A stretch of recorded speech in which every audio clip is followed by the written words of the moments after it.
Assalamualaikum warahmatullahi wabarakatuh dan salam sejahtera untuk kita semua.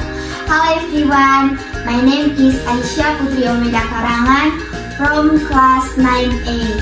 Today I will tell how to make iced tea. And keep watching guys. Ingredients: tea bag, sugar, ice block, and water. Tools: spoon and glass.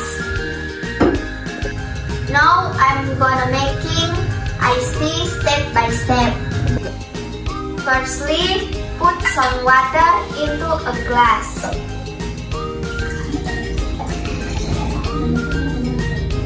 Secondly, remain the tea bag into the glass.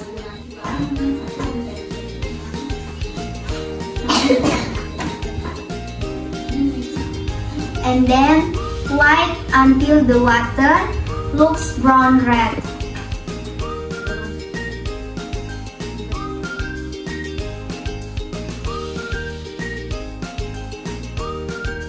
Next, put some 2 teaspoons of sugar into a glass.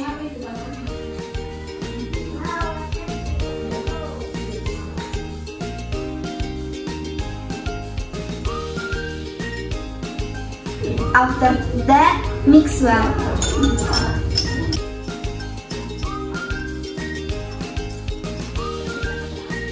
And then put ice into a glass of the tea.